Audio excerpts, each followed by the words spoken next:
Welcome to our channel Parvati's kitchen and vlogs. వీడియోలోకి వెళ్ళే ముందు ఎవరైనా నా ఛానల్ని సబ్స్క్రైబ్ చేసుకొని వాళ్ళు ఉంటే తప్పకుండా సబ్స్క్రైబ్ చేసుకోండి. అలాగే వీడియో నచ్చితే తప్పకుండా లైక్ కూడా చేసేయండి. ఇక లేట్ చేయకుండా వీడియోలోకి వెళ్ళిపోదాం. ఈరోజు నేను నా ఫేవరెట్ బిర్యానీతో మీ ముందుకు వచ్చేసాను. అదేంటంటే గోంగూర చికెన్ బిర్యానీ అనమాట. ఇది టేస్ట్ అయితే చాలా బాగుంటుంది. ప్రతి ఒక్కరికి తప్పకుండా నచ్చుతుందన్నమాట. ఎవరైనా ఇలా గోంగూర చికెన్ బిర్యానీ ట్రై చేయని వాళ్ళు ఉంటే తప్పకుండా ట్రై చేసేయండి. అస్సలు లేట్ చేయకండి, అంత బాగుంటుందన్నమాట. ఎవరికైనా చేసి పెడితే 100కి 100 మార్క్స్ ఇచ్చేస్తారనమాట. అంత బాగుంటుంది, మళ్ళీ తినాలనిపించే అంత టేస్టీగా ఉంటుందన్నమాట. ఇక లేట్ చేయకుండా ప్రాసెస్లోకి వెళ్ళిపోదాం. ముందుగా ఒక గిన్నె తీసేసుకొని అందులోకి 2 గ్లాసుల వరకు బాస్మతి రైస్ని తీసేసుకున్నాను. మీరు కావాలి అనుకుంటే నార్మల్ రైస్ అయినా తీసుకోవచ్చు. పెద్ద గ్లాస్ ఉంటుంది కదండి, ఆ గ్లాస్తో 2 గ్లాసులు రైస్ తీసేసుకున్నాను. వీటిని ఒక 2-3 టైమ్స్ అలా నీట్గా వాష్ చేసేసి వాటర్ వేసేసి ఒక అరగంట పాటు నానబెట్టి పెట్టేసుకోవాలి. అరగంట నానితే సరిపోతుంది. ఇవి కూడా అరగంట నానాలి. అలాగే చికెన్ని కూడా మ్యారినేట్ చేసేసుకొని ఒక అరగంట పాటు వదిలేయాలన్నమాట. ఇవి నానబెట్టి పక్కకు పెట్టేసి తర్వాత నీట్గా వాష్ చేసి పెట్టుకున్న చికెన్ని కూడా తీసేసుకొని తగినంత సాల్టు అలాగే కారము, ఒక స్పూన్ వరకు కారం తీసేసుకోవాలి. ఇక్కడ కిలో చికెన్ వరకు తీసుకున్నాను. తర్వాత కొంచెం పసుపు కూడా వేసేసుకోవాలి. ఒక స్పూన్ వరకు ధనియాల పొడి వేసేసుకుంటున్నాను. అలాగే గరం మసాలా కొంచెం తగ్గించి వేసేసుకోండి, సరిపోతుంది. ఒక అర స్పూను 3/4 స్పూను అలా వేసేసుకోండి. కొంచెం ఫ్రెష్గా చేసి పెట్టుకున్న అల్లం వెల్లుల్లి పేస్ట్ కూడా ఒక స్పూన్ వరకు తీసేసుకుంటున్నాను. ఎప్పుడు వీడియోస్లో చెప్తూనే ఉంటాను కదా, అల్లం వెల్లుల్లి పేస్ట్ని ఫ్రెష్గా చేసుకొని వేసుకుంటే టేస్ట్ చాలా బాగుంటుంది. చాలా డిఫరెన్స్ ఉంటుందన్నమాట. ప్రతి ఒక్కరు తప్పకుండా ఫ్రెష్గా చేసుకున్న అల్లం వెల్లుల్లి పేస్ట్ని వేసేకే ట్రై చేయండి. చూసారు కదా, ఇలా ఈ చికెన్ పీసెస్కి అన్నింటికి పట్టేలా బాగా కలుపుకోవాలి. ఇలా బాగా కలుపుకొని ఒక అరగంట పాటు ఇవి కూడా మ్యారినేట్ చేసేసుకోవాలన్నమాట. నానబెట్టి పెట్టేసుకోండి. మీరు కావాలి అనుకుంటే కొంచెం పెద్ద పీసెస్ అయినా చేసేసుకోవచ్చు, లేదు అంటే ఇలా అయినా చేసుకోవచ్చు. మూత పెట్టేసి అలా ఉంచేసేయండి. ఒక అరగంట పాటు రైస్ నానిపోతాయి, అలాగే చికెన్ కూడా మ్యారినేట్ అయిపోతుంది. తర్వాత గోంగూర చికెన్ బిర్యానీ కాబట్టి గోంగూరను కూడా వేయించుకోవాలి. దానికోసం స్టవ్ వెలిగించి కడాయి పెట్టి అందులో ఆయిల్ కొంచెం వేసేసి పచ్చిమిర్చిని అలాగే గోంగూరను కూడా వేసుకుంటున్నాను. ఈ గోంగూరని ఒక పెద్ద కట్ట వరకు ఒక కట్ట తీసేసుకోండి, సరిపోతుంది. దానిని నీట్గా వాష్ చేసేసుకోవాలి. ఒకవేళ బయట తెచ్చుకున్న గోంగూర అయితే అందులో కొంచెం ఇసుక ఉంటుంది కదా, అప్పుడప్పుడు అలా ఉంటే వాటర్లో కాసేపు నానబెట్టి పెట్టేసేయండి. మళ్ళీ వడపోసేయండి, వాష్ చేసి సరిపోతుంది. ఇందులో కొంచెం సాల్ట్ కూడా వేసేసాను. ఇక్కడ నేను ఇంట్లో పెంచిన గోంగూరనే వేసుకుంటున్నాను. ఒక పెద్ద కట్ట వరకు ఉండొచ్చు.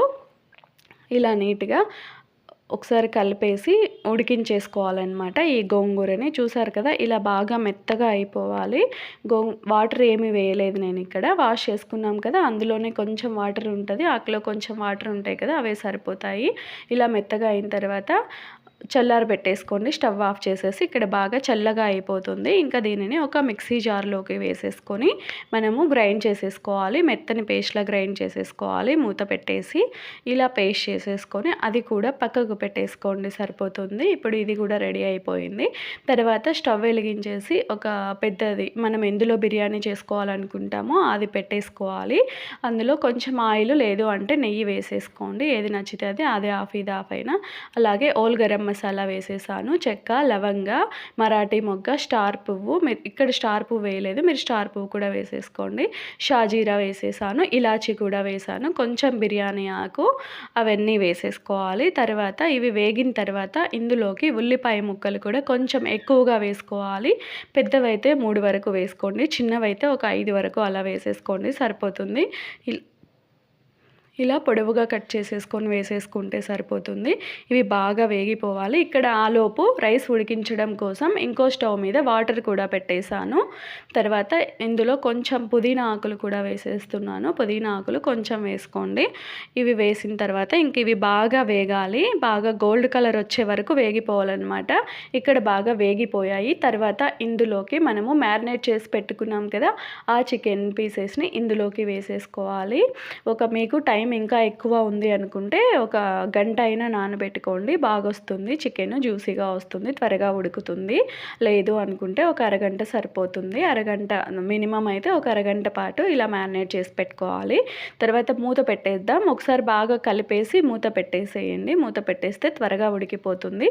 ఇందులో వాటర్ రిలీజ్ అవుతుంది కదా, ఆ వాటర్తో పాటు బాగా ఉడుకుతుంది. చూస్తారు కదా, ఇలా ఒకసారి మూత పెట్టి కలబెట్టుకోవాలి. ఒక 2-3 టైమ్స్ అలానే మూత పెట్టుకుంటూ ఉడికించుకుంటూ ఉండాలి. చికెన్ బాగా ఉడికిపోవాలి. మళ్ళీ మూత పెట్టేశాను. నేను ఇంకో సైడ్ వాటర్ పెట్టానన్నమాట. వాటర్ పెట్టి సిమ్లో పెట్టేశాను. అవి కూడా వాటర్ బాయిల్ అవుతూ ఉన్నాయి. తర్వాత ఇక్కడ చికెన్ కూడా ఇంకో స్టవ్ మీద చికెన్ ఇలా చేసుకుంటున్నాను. హై ఫ్లేమ్లో పెడితే వాటర్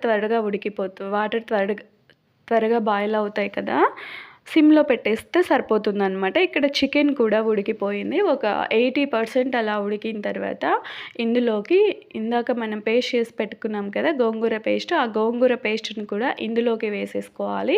వేసేసుకొని ఒకసారి బాగా కలుపుకోండి. ఈ చికెన్ పీసెస్కి గోంగూర పట్టేలా బాగా కలుపుకోవాలి.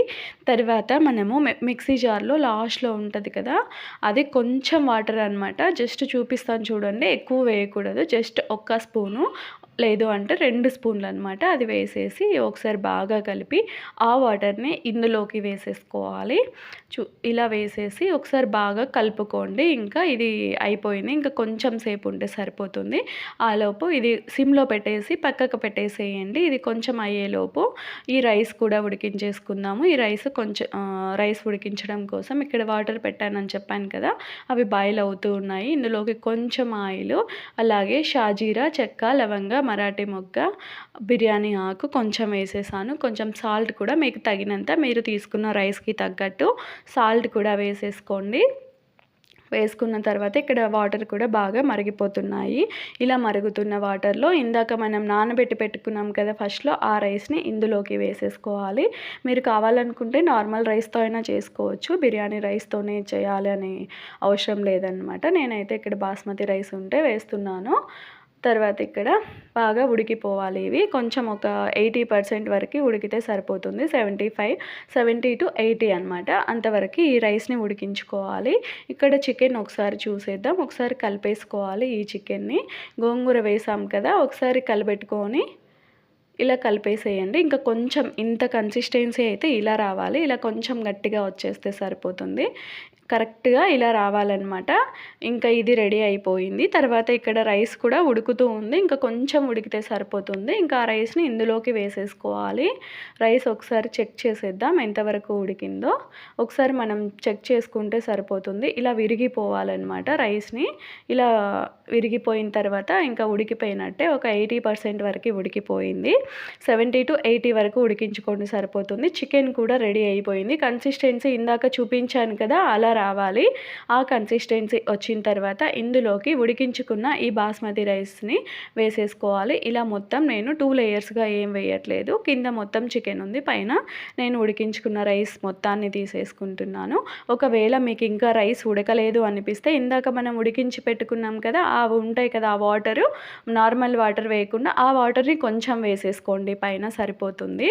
నేను ఇక్కడ కొంచెం ఎక్కువే ఉడికించాను, వాటర్ ఏం అవసరం లేదు. మనం తీసి రైస్ వేసేటప్పుడు కొంచెం వేసాను. ఇంకా పైన కొత్తిమీర, పుదీనా అలాగే వేసేసాను. ఇలా పెట్టేసుకుంటే సరిపోతుంది. ఆవిరిపోకుండా కొంచెం లవంగా పెట్టేశాను. ఒక 10 నిమిషాల వరకు అలానే ఉంచేసేయండి.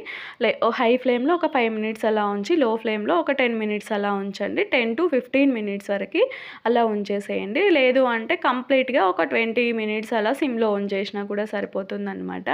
తర్వాత స్టవ్ ఆఫ్ చేసి ఒక 10 మినిట్స్ అలా వదిలేసేయాలి. మళ్ళీ మొత్తం కుదురుకుంటుందన్నమాట బిర్యానీ. వెంటనే తినకుండా కాసేపు వదిలేసేయాలి. మినిమం 10 మినిట్స్ అన్నా పక్కకు పెట్టేసేయండి. చూసారు కదా ఈ బిర్యానీ ఎంత బాగుందో. పీసెస్ కనపరావన్నమాట, ఆ పీస్కి అంతా గోంగూర పేస్ట్ అంటుకుపోతుంది కాబట్టి చికెన్ పీసెస్ కనిపించవు. మీరు ఇంకా కొంచెం పెద్ద సైజు కావాలనుకుంటే వేసేసుకోండి. బిర్యానీ అయితే టేస్ట్ చాలా చాలా బాగుంటుంది. ప్రతి ఒక్కరు ఇష్టపడతారనమాట. మీరు కూడా లేట్ చేయకుండా తప్పకుండా ఈ గోంగూర చికెన్ బిర్యానీని ట్రై చేసేసేయండి. అలాగే ఇలాంటి మరికొన్ని రెసిపీస్ కోసం నా ఛానల్ని తప్పకుండా సబ్స్క్రైబ్ చేసుకోండి. Thank you for watching this video.